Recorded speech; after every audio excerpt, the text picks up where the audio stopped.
Welcome back to Just Scrap Radio on BJPenn.com. I'm your host, Cole Shelton. We got a good episode here, episode 34 for you ahead of UFC on ABC2. First up, we're going to be joined by the one half of the co-main event, Sadiq Yusuf, to talk his kind of long layoff. Obviously, he fought on that Connor Cowboy card and then didn't fight for the rest of the year, so we got into why that was, and him just finally looking forward to get back in there and fight a really well-known name in Arnold Allen. This is two of the top featherweight prospects, in my opinion. I think both these guys have what it takes to be top five in this division for a long time. So it's a big fight, and Sadiq knows whoever wins this one is going to get a big push by the UFC and really get a big opponent next time out. But really good chat with Sadiq. And we also talked about a potential UFC Africa card now that there's obviously Israel Francis, Kamaru's champion, and he's coming up. So it's definitely one that Sadiq really hopes happens. Next up, we're joined by Jim Miller to talk his fight against Joe Solecki. Really intriguing matchup. Obviously, Jim was supposed to fight at UFC 258. That obviously got canceled. Didn't because Bobby Green fainted. So we talked about that kind of situation. Him kind of wanting a quick turnaround, him not wanting to wait to rebook that Bobby Green fight, but he says hopefully in the future that's when they get back. And then we're joined by Smiling Sam Alvey to preview his fight against Julian Marquez. Really intriguing matchup. He was also supposed to fight Zach Cummins at his drop back down to 185. Sam was very honest. He said this is going to be a tough weight cut. He's cutting a lot of weight to go back to 185. He just felt he was way too small for 205 and wants to be the bigger guy again. And he thinks the power's going to be there. He thinks the speed's still going to be there. He thinks he's just a better fighter at 185. And he thinks he can go on a run and get into that ranks at 185.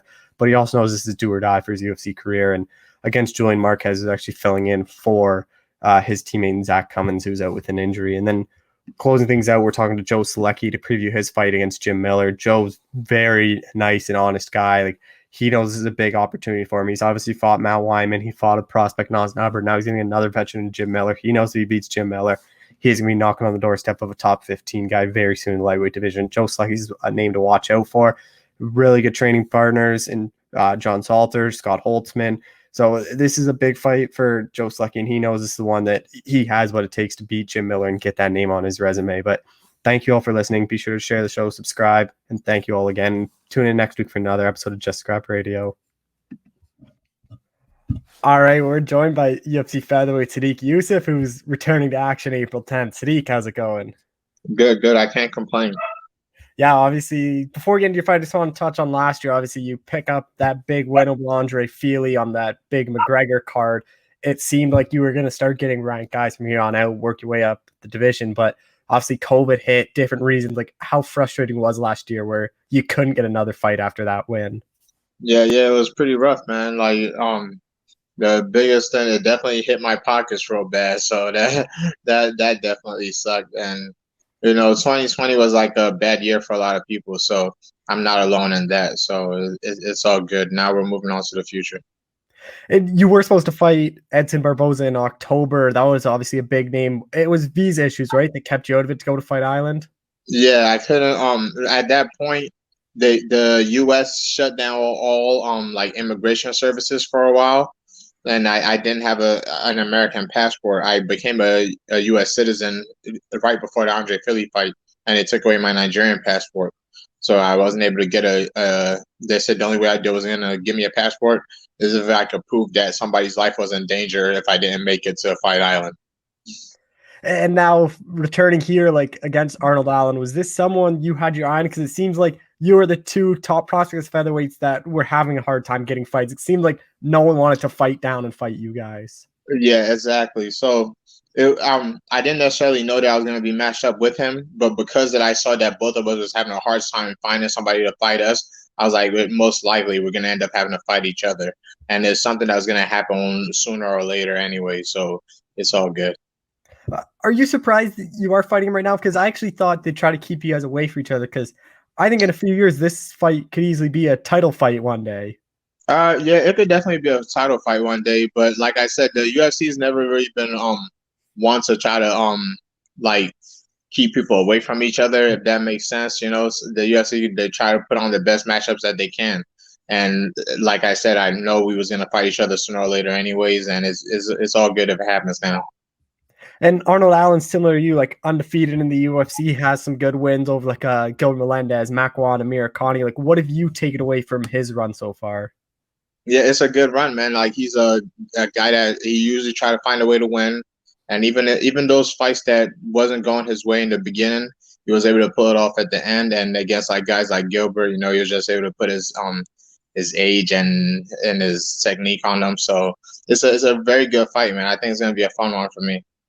And a lot of the way like Allen fights is you look at the Nick Lentz fight, you look at the Melendez fight, like he just kind of starts to pressure them too much and their cardio can't hold up. But you have very good cardio yourself. Like, do you think he's gonna have to try to fight a different style then because he won't be able to like outpace you really? He's not honestly like a pace kind of guy, you know, like he doesn't start off very fast. He kind of sits back and works his jab a little bit. And as the fight goes on, then he might try to put on a little bit of a fury, but there's not like anything that I've seen that's like, oh man, this guy's gonna be like an intensive cardio machine.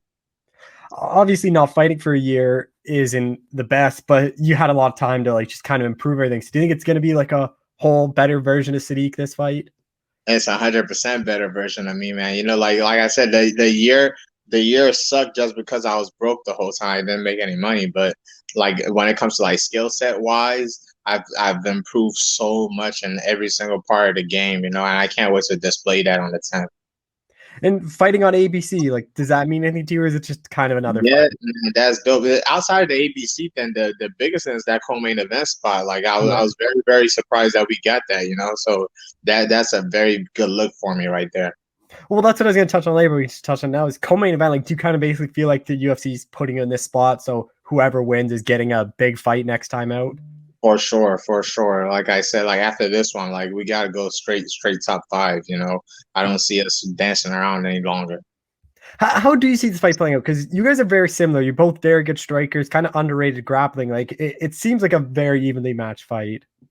Yeah, I think it's things evenly matched on paper. I honestly think I'm gonna get a finish in this fight. You know, like just the way like my camp's been going and things that I've been working on, I don't see this fight going all 3 rounds.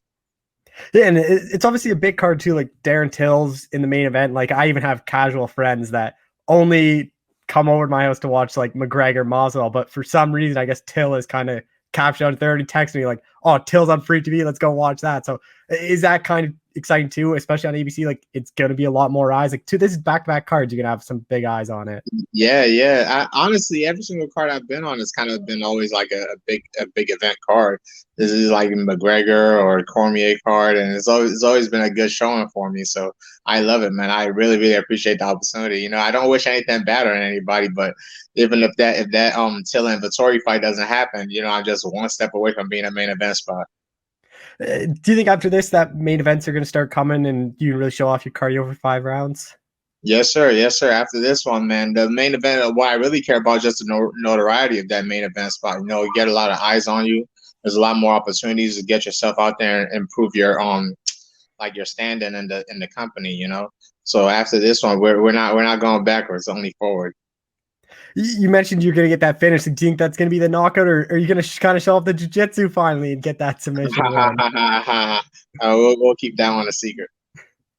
And smaller octagon in this fight because it's going to be at the Apex. Do you think that really matters? Or I guess you fought on it in the Contender Series. Yeah. I fought on there in the Contender Series. I don't think that really matters. You know, if everybody that watch my fights it kind of happens right here in front of in front of each other. So it doesn't really matter how big the octagon is. I kind of stay in the same spot.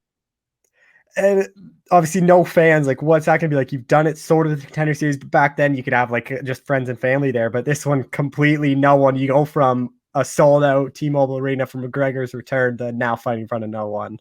I like it, man. I like it a lot actually. Like when I fought on Contender, I think that was like my favorite kind of atmosphere for a fight. Just because it kind of when no fans and nobody in the side, it basically turns into like a hard sparring session, you know, like it's like you could hear your coaches perfectly.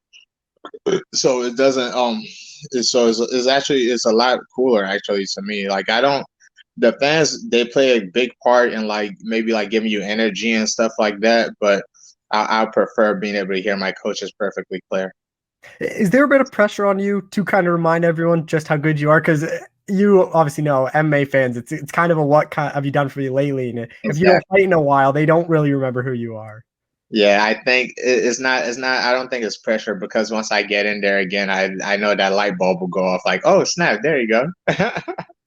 And obviously Arnold Allen undefeated in the UFC, but you said you're going to get that stoppage win. Like, what do you think that does? Because I think if you finish, not only beating Arnold kind of puts the division on notice, but if you finish that guy, I think that really kind of puts that top 10, top 5 on notice. Definitely, man. Not top 10 is strictly top 5. Yeah. At this point, like both of us kind of deserve to be in that kind of talk, anyways. So if I can get a good finish on Arnold, man, there's no denying it.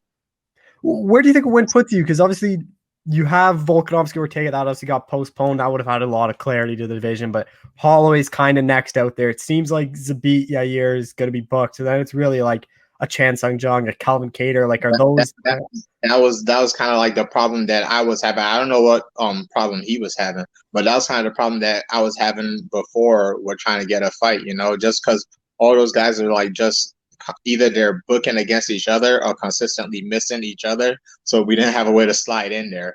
But once we fight each other, there's no excuse anymore. Like they gotta fight one of us. Are obviously co-main event spot on ABC? Like, is this the spot where we finally see a Sadiq Yusuf call out? Yeah, you definitely will. It's funny. My coach was recently just talking to me about that. He's like, man, you always Mr. Nice Guy, Mr. Nice Guy. You don't talk about doing stuff. But I was like, all right, man. After this one, I'll call somebody out.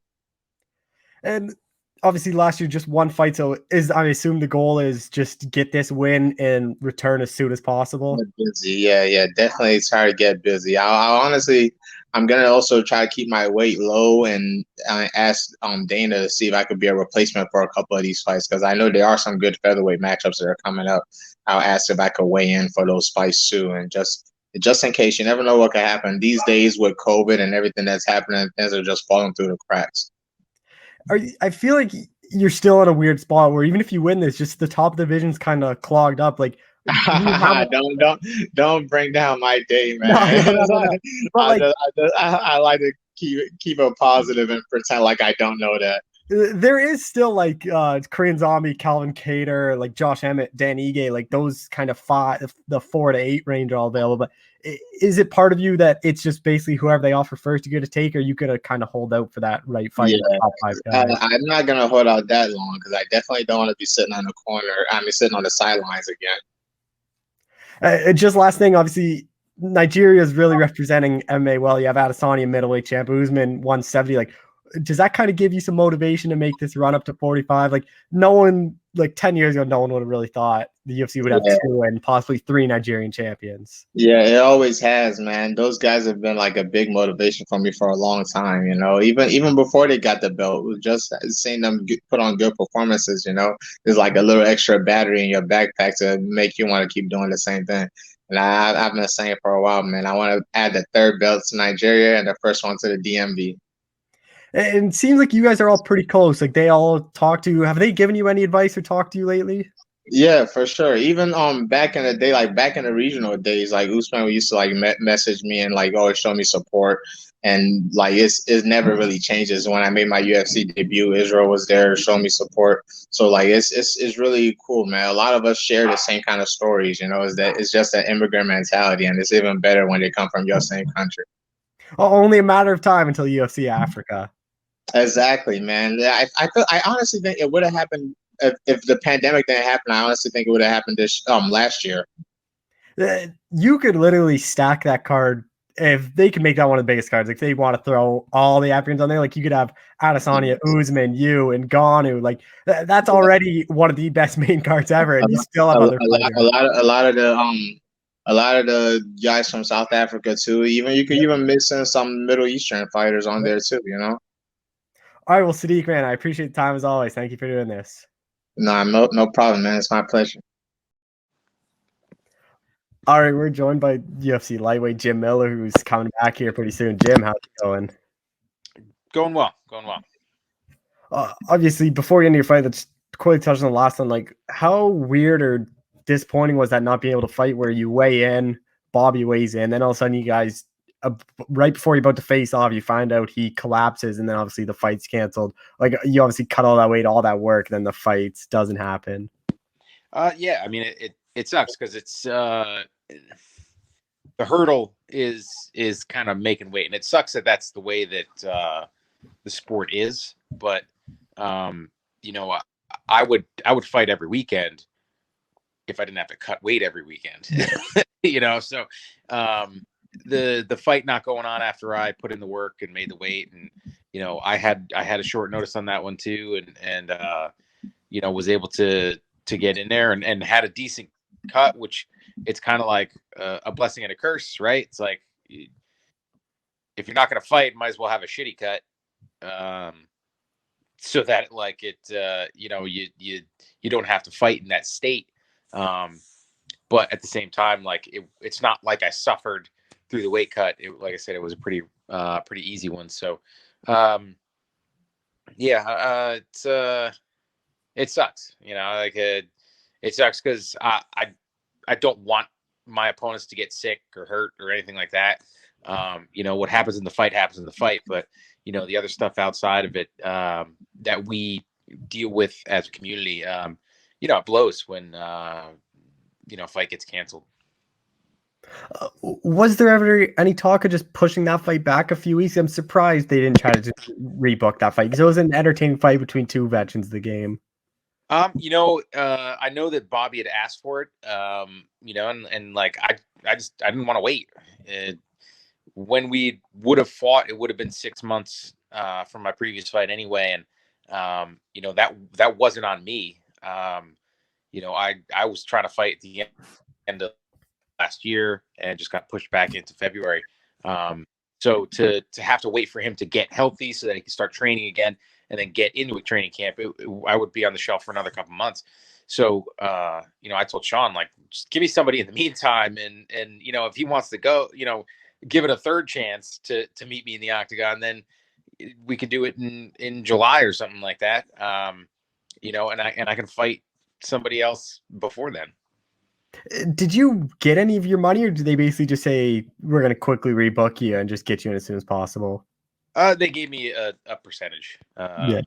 It's not, a fraction of it wouldn't have been the full purse. Yeah. So it's like you waste a week out in Las Vegas, basically stuck in your hotel room, and it's like, well, I made a couple $1,000s for it, so it's like it sucks. And with Joe Solecki, like, I was surprised as to who you're going to fight, but then again, you're kind of someone that fights all these young guys and whoever they give you. So how much do you know about him? I know a little bit about him. He came up, through Kate Shuri, which is a promotion that that I fought on. A lot of my training partners and stuff like that I've fought on. So, I've seen him fight in the past on the local circuit and stuff like that. And, like you said, it doesn't really matter. Sean gave me a name and I say yes. And that's really how it goes. My job is to be the best that I can be on fight night, not necessarily pick my opponents. I just feel that where I'm confident that I can compete, which is, with the best guys, it shouldn't matter. Shouldn't matter who I'm fighting and stylistically, whether it's somebody that's been around a long time, new guy. If I make somebody fight my fight, I'm going to win. So that's really what it comes down to. When I'm when I'm signing on the dotted line, it's not even like when I'm deciding whether to take a fight. It's I take the fights. And obviously Joe, like, his head coach is John Salter, like a great grappler. Joe's known for his grappling, but do you kind of think he won't want to grapple with you just because everyone kind of knows how dangerous you are on the ground? No, I don't think that's necessarily going to be the case. He's a good grappler, and he's going to be trying to fight his fight. If he gets out of his realm, he has to understand that's going to open it up for me to do things to him where he's not as comfortable. So I'm not really expecting. I'm expecting him to come out and fight like he does, and if he does try to keep it standing and wants to strike with me, fine. Like I've fought a who's who, so it's not like there's anything I'm going to see in there that I've never seen before. So it's a fight, and I just go out and I try to do my thing and not let the other guy do their thing, and that's really what it comes down to. It's not it's really not rocket science. Is it kind of good that you got a couple weeks for this camp to actually train? Because that Vince Pichel fight was like a week's notice. They announced on the card like the week before. Bobby Green, it was like the same thing. You had like, what, 10 days notice? Like, is it good to finally get a more than a week's notice? Yeah, like 6 weeks that's pretty good. So yeah, it's been great to to be able to have a little time to kind of focus on him. But I was in the gym. I was training for a few weeks for Bobby. Hopped right back into the gym. Was still training for a few weeks before I got the call for Joe, and yeah, I'm feeling good, and everything's feeling like it's dialed in. So I'm ready to go. How do you see this fight playing out? Because a lot of your wins, it's that first round stoppage when you get your hand raised. Yeah, I mean, I know what I'm good at, and that's kind of slamming the pedal to the floor. Yeah. So yeah, I see a good fight either way. Like I'm either gonna press him and make a mistake early and be able to capitalize on it, or we're gonna have a great fight. Is it still a bit weird to be fight like you kind of that last card in the Apex for a while? Obviously, they're going down to Jacksonville and they're going to Houston for the pay-per-views. But are you a bit disappointed you're missing that window of getting back in there with the fans? Um, not necessarily. It doesn't matter. It's it is different fighting without the fans. I do enjoy it more fighting with them there. There are some aspects of the whole fight week and stuff like that, like what they're doing now. That I do like, that I do enjoy, because it's like I'm not the type that's like going out and going to movies and going to the mall and stuff like that. Fight week, like I'm eating a really bland diet and sitting in a freaking hotel room and watching the Food Network. So like I don't really experience the whether it's Vegas or any place that I have fought. I'm not really the type to get out and experience. So but it is different on fight night. So yeah, it's just whatever. There's going to be another one after this, so I'll get that opportunity to get on one of the cards, in one of the places that's opened up. What do you think went over Joe does for you? Like, I feel like he's someone the UFC has some stock into. Like 2-0, looks pretty good in all his fights. Like, what's a win over this guy do? It's just another top prospect you're going to beat. It's a win over a tough prospect.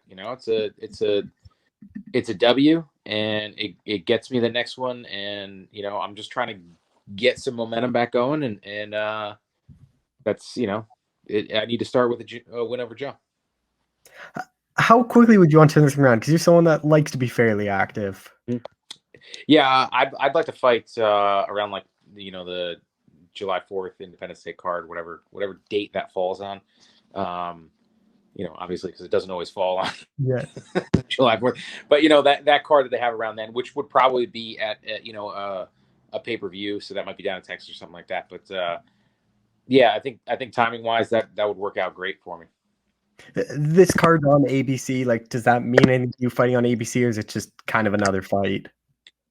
It's kind of like it's another notch in the belt, fought on FX, I fought on Fox, I fought on pretty much every form of showing the fights that they've had, from the streaming on Facebook to everything else.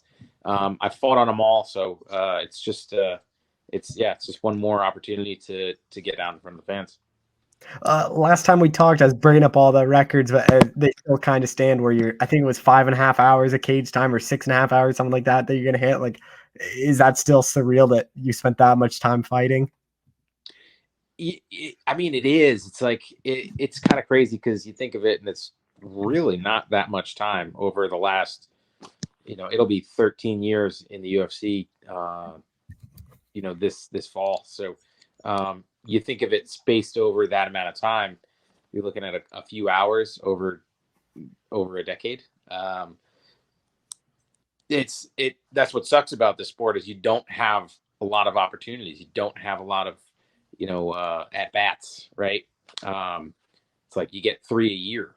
So, it's really difficult to show that you're the best and to show that, you can beat everybody else when you have so few opportunities. So that's one of the reasons why I say yes all the time is because I just want that opportunity, and I know that you know any night it could be that night that really kind of catapults you up, and there's always something to learn. So it's yeah, and any opportunity I can get to fight, I want to take it. But yeah, it does.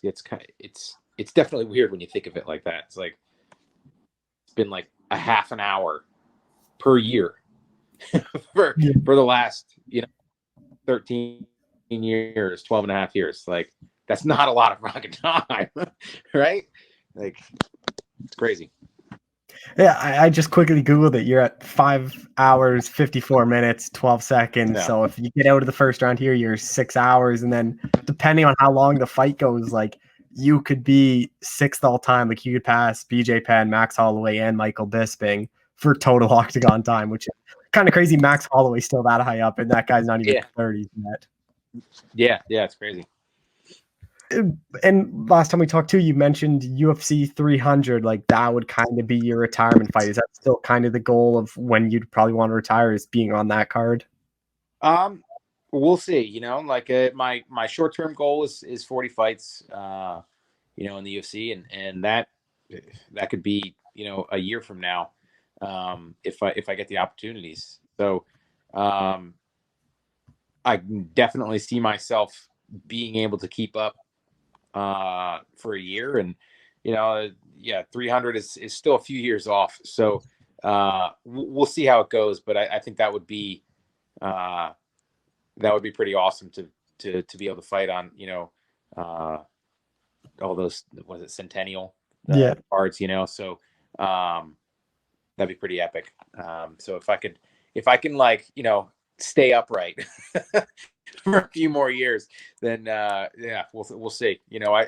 I was able to talk to Sean a little bit at weigh-ins, actually before Bobby pulled out, at that last card, and we were kind of talking about some of these things. So it was good to be able to like sit down with him face to face and get it and put it in his ear and stuff like that. So we'll see what the future holds and all that stuff. But like I said, 40 is my short-term goal, and I'm extremely confident that I'll get there. And then we'll see what happens after that. Other than really Cowboy, like, do you think that 40 would kind of be set in stone? I don't really see many fighters even reaching like 30 fights, let alone 40 in the UFC. Yeah, I mean, neither do I. I don't see a lot of fighters hitting 30.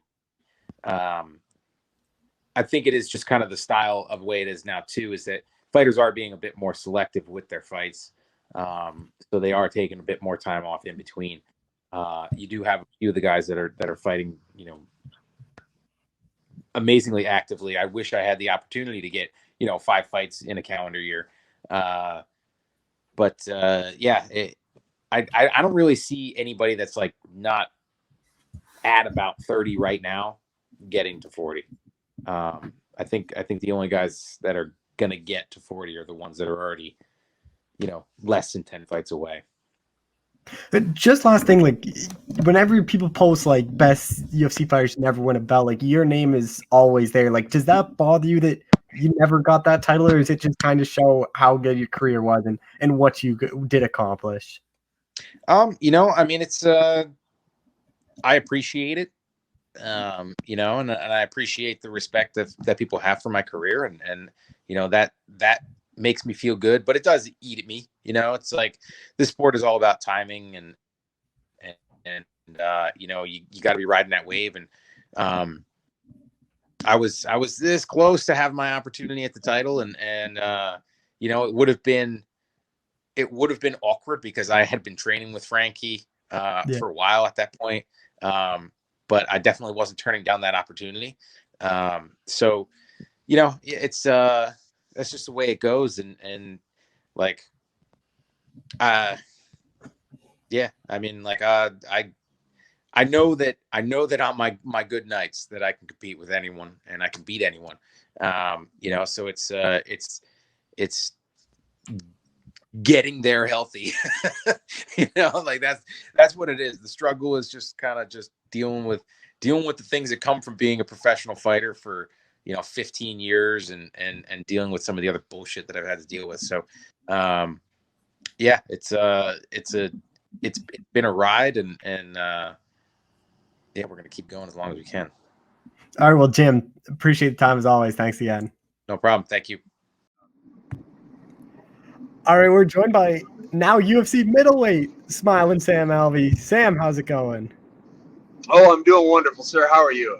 I'm doing well. Obviously, the big news for your fight is dropping back down to 185. I know every time we kind of talked, you've hinted at that. What finally caused you to pull the trigger on the move?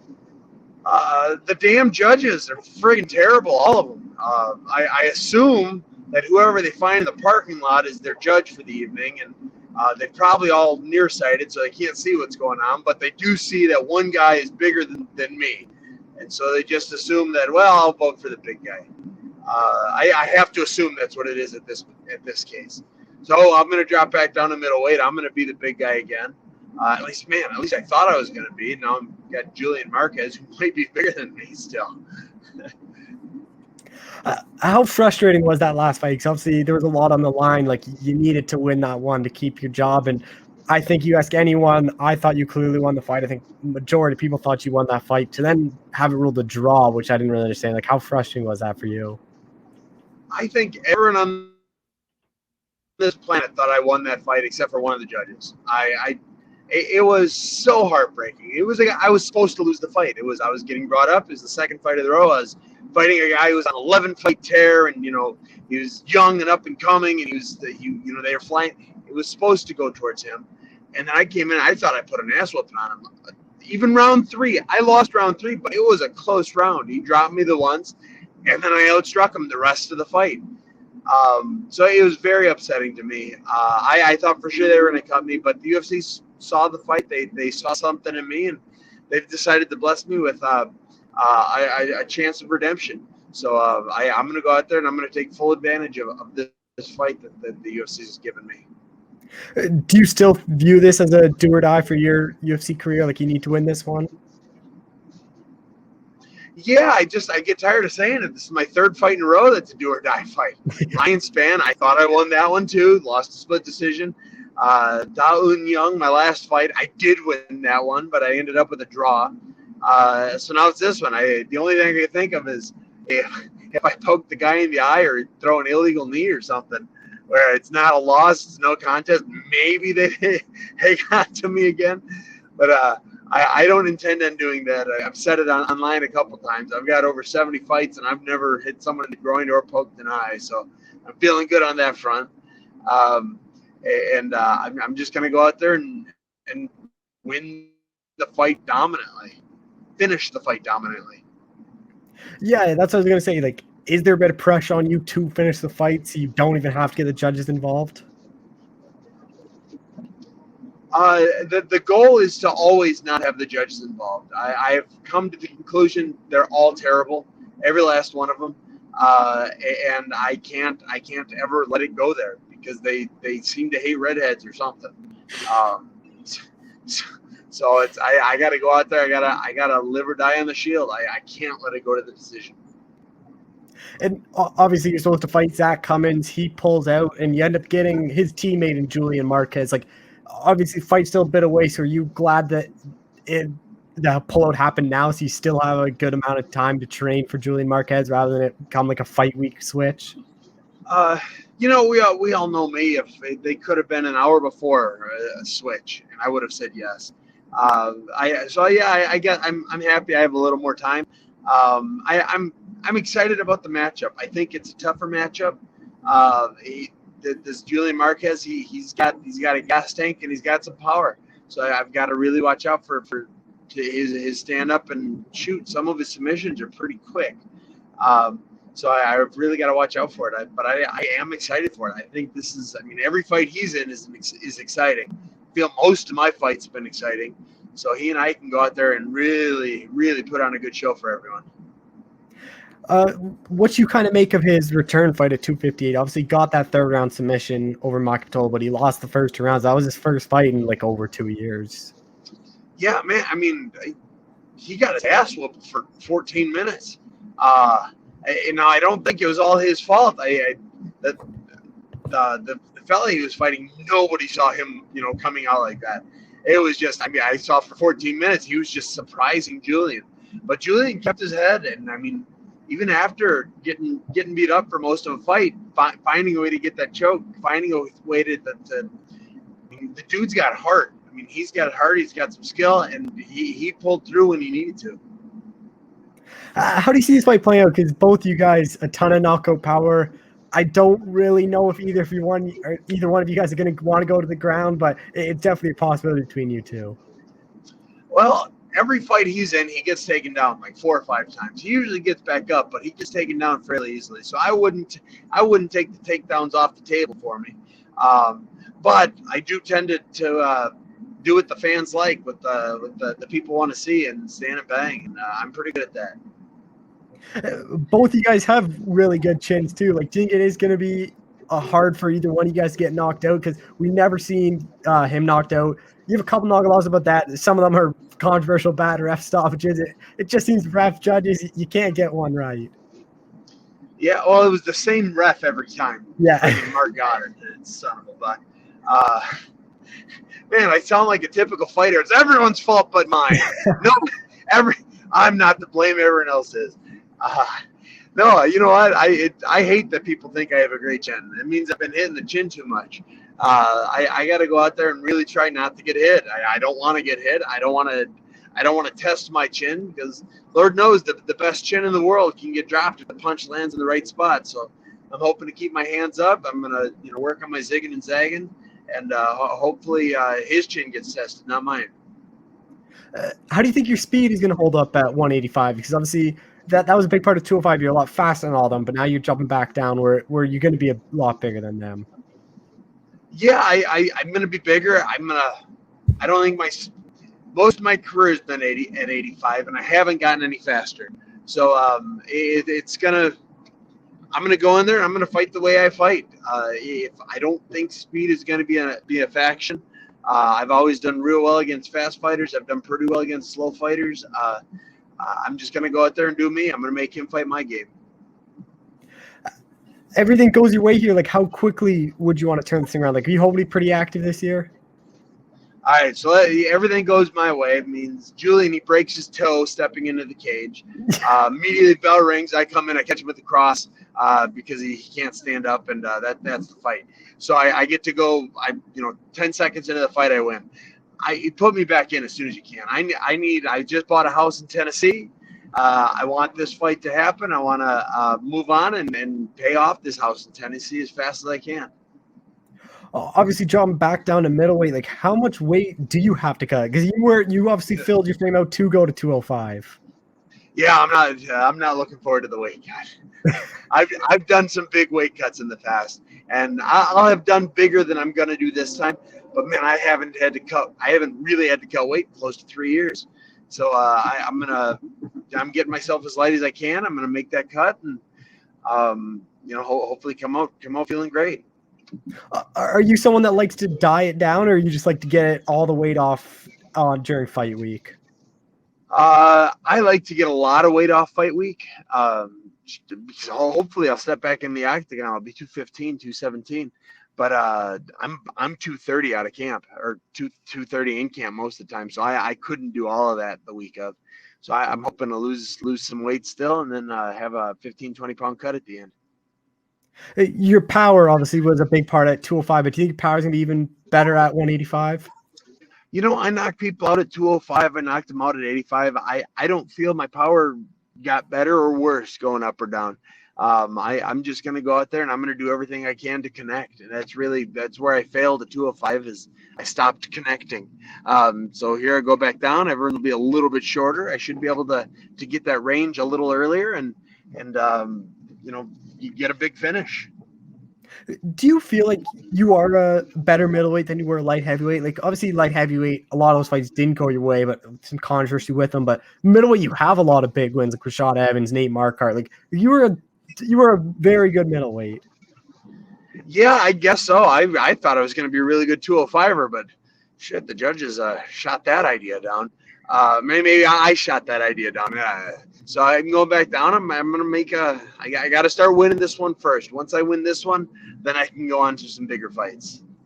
Is 205 completely done, or like a short notice fight comes up at 205? Like, is that still in the back pocket that you'd be going up? I would go up. I would go. Would I go down? If I went down, they'd have to pay me more.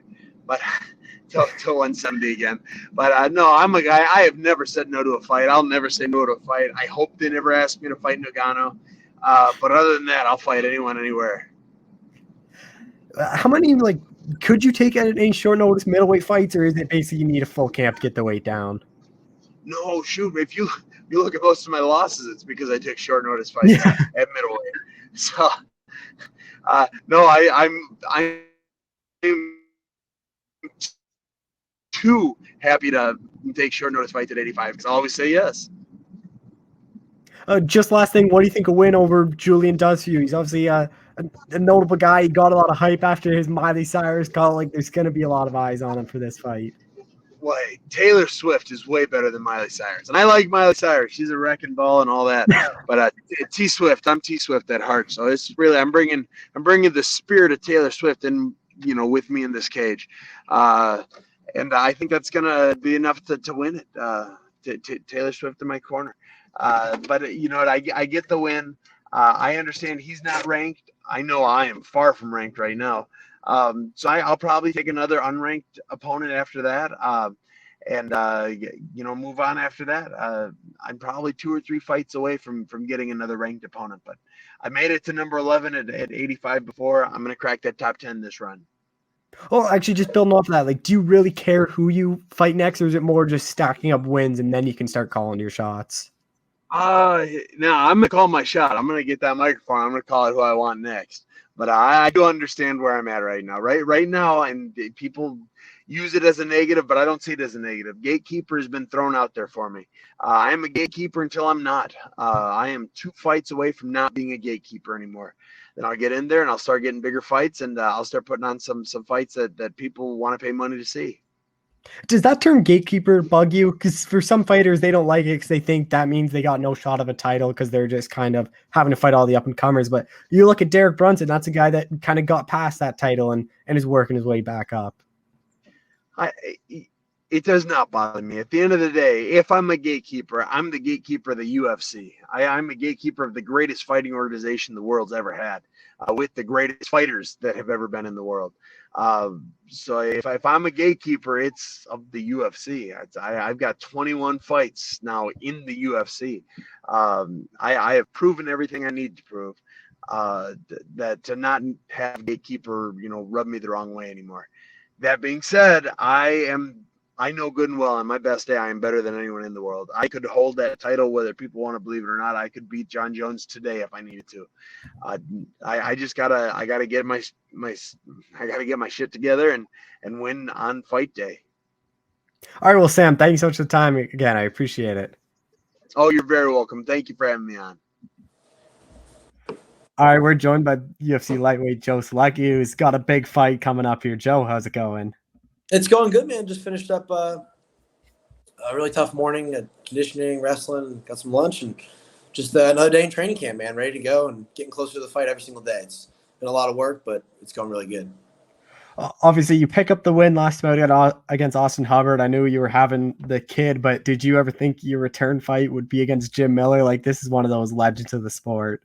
Yeah, no, I knew it's somebody, obviously at 55, especially with COVID going on, you can face anybody at any time, it seems like, other than like the top 5, but they're like shuffling stuff around like crazy. So, it's always, everybody's on your radar all the time, but it didn't seem like the next fight, so it's super pumped to have the opportunity to fight somebody that's so highly touted, and to really show what I can do. So I think it worked out great. I've had a good trajectory so far of like kind of a guy, on his way out at first, then another prospect, and now I'm getting kind of a legend to show what I can do. So it's been a really, all the opportunities have been great, and it's just taking them in stride and getting ready for them and going to keep capitalizing. Obviously, everyone kind of knows Jim Miller's game. It's that first round submission. Recently, it seems like he's getting that first round submission, or he starts to kind of gas out as it goes late, but he's still dangerous kind of everywhere. It's like, how do you approach this fight? Because it's not just this grappler guy that like some of these people you have faced before.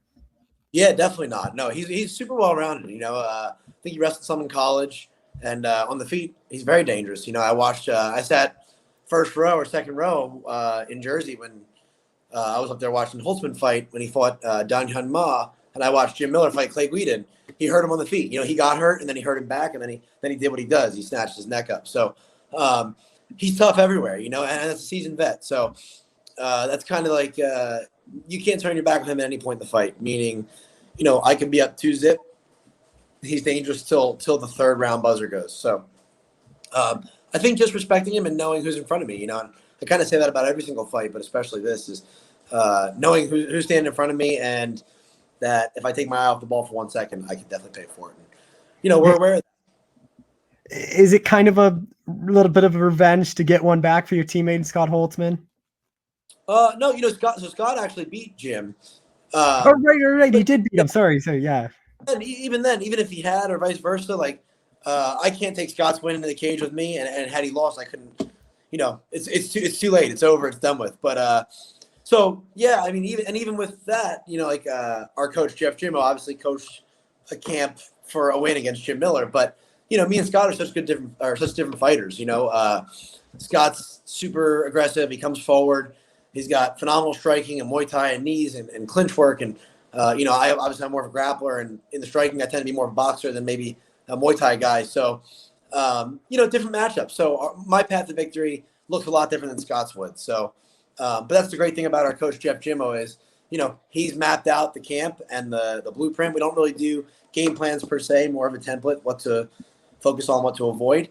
And mine looks completely different than Scott's did. Obviously, with the same things kept in, that the obvious if you ask my grandmom if she was going to fight Jim Miller, she'd be like, okay, well, I got to watch the guillotine in the back take. But outside of the obvious, the things that, he does really well. So we're prepared and, kind of leaving his past fights in the past, but learning from them.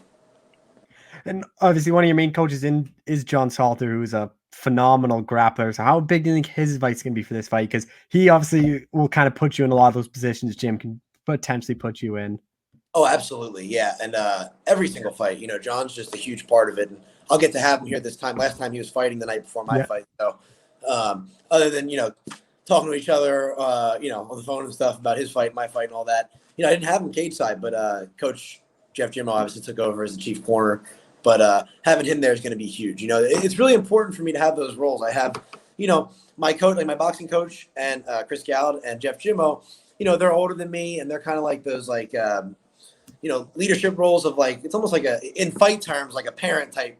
Like they're telling me what to do, and then then I have John, who's kind of like a big brother, where he's doing it alongside me as he tells me what to do. So when you have those different voices coming, it's just different, different not emotions that you attach to it, but like. If Jimmo tells me something, it's like, I got to do that because, I listen to everything he says. When John says it's like, I got to do that because he's going to beat me up if I don't. So, it's been great. I think he's one of the best grapplers in MMA, if not the best, because of the way he puts his wrestling and jiu-jitsu together. So I've got him mauling me every single day. Other guys in our gym who maybe people haven't heard of just because they're strict grapplers now, but I got Cory Crumpler, who's like John's main grappling training partner for his fights, and obviously one of mine too, but he's John's size. So he's another monster. Got a really stud young kid who's I think 20 years old or maybe 21, Wyatt Hopkins, and it's been a lot of scrambling and a lot of protecting my neck and a lot of attacking the neck on my end and just really getting that heart rate high. And I really think that that's going to be the difference. Going all the work I've been getting there, and then in my sparring, I got guys, just doing what they do so well. I've got good Muay Thai guys like Cody Jones, who trains down at Fitness Edge MMA, where I train as well.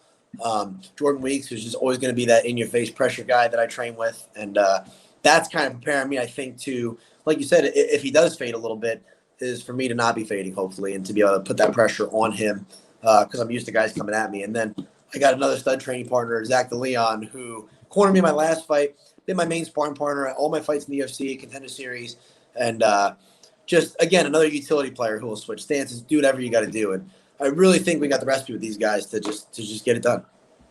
And you look at Jim Miller, even though he does slow down for that first round, but he's still a durable guy. Like you look at his career, like he's gone to the distance, like with Poirier. He almost won that Poirier fight, like Anthony Pettis. Like really, his last two stoppage losses are a submission loss to Charles Oliveira, and he got caught with a knee to Dan Hooker, which probably would have knocked out anyone. So like, is that something you can't really look forward? Like you kind of have to think this fight's going to go the 15 minutes. Oh yeah, absolutely. It's the same with the Hubbard fight, and even with the Wyman fight, I knew I could probably do what I believe that I could do what I did to Wyman, but same thing. Like that seasoned vet, he's not. If there's a way out, he's not going to take it. So going to be a hard guy to choke, going to be a hard guy to TKO. He fought to the bitter end to not get TKO when I almost had him out of there. And I think if I get in those positions with Miller, I think it's more the same. He's such a tough guy. I have the utmost respect for him, and I really think that's what's going to put me in a position to be able to win this fight. Is I respect him so much, and I know there's not going to be those early trying to blow my arms out on something that's not there, or trying if I hit him once, trying to follow up with 100 shots and put him away, because I know who's in front of me. Doesn't mean I won't go for the finish, but we've planned for a grinded out 3-round fight, and I'm not relying on him slowing down. He trains. He's been in the sport a long time. If there's a way to manage his energy, to come out and keep a pace and try to put it on the young guy, I'm sure he's figured it out. So, I'm kind of training for the opposite, which is for me to be beat down in the third round and him trying to put it on me. And what can I do from there? That way, if it does happen, I'm ready. But if it doesn't, even better. How do you see this fight playing out? Because obviously, I think Miller's going to try to come out, grapple you early. I think you're probably the better striker. But again, I wouldn't be surprised. It's a bunch of scrambles and most of it's on the ground. Yeah, I hope so. I think that's kind of a fun fight for me. It can be an exhausting fight, but these are the kind of fights you want to test yourself in. I've been training, in grappling since I was 6 years old. So, and I've been watching Jim Miller since I was about 12. So, it's fun to be able to watch and then be like, I think I can hang with that guy. And I think I can. I think we're going to definitely at some point end up grappling. Don't know if it's going to be early. Don't know if it's going to be the whole time. But, on the feet, he's dangerous too. He steps in with that left hand. He's got good kicks, good calf kicks. Luckily I'm not a southpaw. So hopefully I won't be, not be able to get up in the third like Poirier. But, he can kick the inside of my leg too. So we're ready for all of it, But I think grappling will be very fun because he's a dynamic. He'll dive for all kinds of stuff. We've seen him with the first Oliveira fight. He caught him with a leg lock. He's armbarred guys from mount. He'll take your neck in a second. But I try to grapple very positionally responsible and very fundamentally sound. So we're kind of talking about it today a little bit was, we had a really hard cardio this morning, and I went straight from that to wrestling practice. And I was talking to John, and I was like, man, I really feel like when I'm fried and shot and dead tired, like wrestling or grappling, and the other guy gets like that too, like whoever the training partner is, I think that's where my wheelhouse is, because when I'm tired, I can stay disciplined. I think Poirier does that on the feet with guys. You'll see if he's got a dynamic striker, round 1 and 2, it might be competitive. And then when they're both tired, you're like, it's not even he's always going to be in position where he needs to be. And I try to be like that on the floor, So if it does go into grappling late in the fight, I think that's where I can really show what I can do is, sticking to what I do, being positional, putting water in the basement, putting some damage on there and chipping away. Well, what's a win over Jim Miller mean to you and do for your career? This guy's a legend of sport, future Hall of Famer, most UFC fights. You just kind of go down the record book, and Jim Miller either has them or he's in that top 3 of a lot of these records. Yeah, I think it's fantastic. Every fight, it kind of means the same when you're going into it. And then you might look back and be like, oh, that was, a guy that was almost a fighter. That was a guy that was, just put on a great performance before that. So I'm not putting too much into it like that. I just know the opportunity it's a stake for me and my family. Every time I can go out and get a win, and build on that, it's going to be great things for my family. And that's, I want to be a world champion one day. I want to be top 5, before that. I want to be top 10, et cetera, et cetera. But, that would be for my ego, my pride, and I try not to feed those. What I'm trying to do is provide for my family. So I know a win over him, bringing home 2 checks is number 1. That's primary. Number 2 is how I'm going to carry myself before, during, and after, and how I'm going to fight in there. Sometimes we can't control the outcome, like we saw, even Peter Yan put on a great performance that he took a loss. I guess he could have controlled not throwing the knee, but you know what I'm saying. And so I'm just going to go out there and have the best fight that I can. That should lead to the win, and then the rest will take care of itself. I'm not terribly worried about rankings or anything like that. It's my 3rd fight on my contract, so if I could go 3-0, I'm sure I'd get a new contract before 4 comes, which would be, life-changing for my family. So hard not to think about that, but Other than that, it means a lot to me just because it would tell me that I have some staying power here, and I can really hang with the guys that I've looked up to my whole life. So, pretty cool stuff. And I just can't, I'm just super thankful for the opportunity. I can't believe, without putting too much into it, and I'm not going to be starstruck or anything like that. It doesn't really happen. But to think that I was like sitting in a boxing ring in Myrtle Beach, South Carolina, where no one had ever gone to the UFC before, 4 years ago, my boxing coach, and now we're going to walk out and fight a Hall of Famer. It's pretty cool stuff. It is one of those sobering moments where you're like, wow, we're really making some stuff happen here. So we're very, very lucky and very blessed. Lightweight division, like you kind of mentioned, it's super stacked, like it's super stagnant. Like a lot of the ranked guys don't want to fight unranked guys. So like, do you even really care about rankings right now? Or is it just get a bunch of wins and then they're gonna have no shot, or they're gonna have to fight you eventually? Yeah, I think so. It's like not who's good. Everyone's good here, but it's like who's left. So I just got to win and win and win and survive those. Survive coming up the ranks, and there might be a loss here and there. And you got to bounce back, like we've seen, like Poirier did that, and some other guys that have had tougher roads to the top. It's going to be, and Jim Miller's kind of like that. He might have taken some losses, but he always bounces back, and he's always left standing there in the rankings, or in the division, being signed, being a UFC fighter, and he's always at the top of the heap. So it's that. It's going to be just come out, win. Don't care if they forget about me. Don't care if I'm not the guy on the tip of everybody's tongue getting called out or getting bonuses or whatever it might be. All that stuff's great. But really, it's going to be about how long can I stay here? How long can I make an impact? And how long can I provide for my family? And if I do that, I think good stuff should happen, main cards or rankings or title shots. All that great stuff would come with time, But I think it's just going to be about putting in the work. And if I got to be one of those guys in the bottom of the division, just digging away, I'm fine with that. I can work in silence. I don't really need praise or anything like that. And I think it works out well for me, Obviously, this card is on ABC too. Like the main card is. They haven't really said where you guys are, but I think you might have shot a main card, just Jim Miller's name. But like, would that mean anything to fight on ABC, or is it just another kind of fight for you? Yeah, I think it's pretty cool. Again, I it's weird because I get nervous for fights. I get very, very nervous for fights because I put so much into it and it means so much. But that stuff doesn't really freak me out, or it's exciting. It's cool that I'll be able to be like, hey, I fought on ABC one day if that did happen. Like last time I ended up on Big ESPN in the main card, and that was really cool. I was on the main card. Frank Yeager's like my favorite fighter of all time. I was like 2 fights before him. So like that's pretty cool stuff. But none of it's like, oh my gosh, like those are cameras. This is going to ABC. I'm going to be so. Again, during not so much, but I think afterward it's pretty cool to be able to say you fought on there. I mean, everybody gets that channel. That's like 3, 6, and 10. So my grandmother can figure out how to watch that, or grandfather. So that's pretty cool stuff if it does happen. Just 2 more things is what's kind of the goal for you this year? Like after having the kid, like I assume you probably want to be pretty active, just try to bring in as much money as possible. Yeah, I just want to stay active. I love to compete. I came up doing jiu-jitsu and, when I was competing actively, I was getting, 50, 60 matches a year at least, which would probably mean competing twice a month, and I really enjoyed that. And obviously in MMA, you can't do it like that. But I think 3 to 4 times fighting a year is perfect. Probably closer to 3. Two, I've done 2, but I really rather fight 3 times at least, keep that groove going. But I don't think, I had a couple the past 2 years where I had like 7, 8 months between fights, and it's not ideal, but I think when I come back, it's almost like the footage from the fight before, you can throw that out if you're the opponent because a different guy should be standing in front of you by then. So that's kind of cool. And that's kind of like a little blessing in disguise. But yeah, I think 3 fights a year is pretty good for me at least. Just last thing, nothing to do with you, but John Salter, then what's that guy got to do to get a title shot in Bellator? Man, I really hope he's getting it coming up. I know nothing's set in stone, but it seems like with they did the 205 tournament, Mousasi's not in there, so that's a good sign. And I know after his last fight, Mousasi was calling for John. So usually the champion should get to call the shots. If he's, if it's gotten to the point where the champion is giving you your title shot, like, dude, you deserve it, it's got to go to him, I would think. So he's training super hard like he already has it because that's just who he is.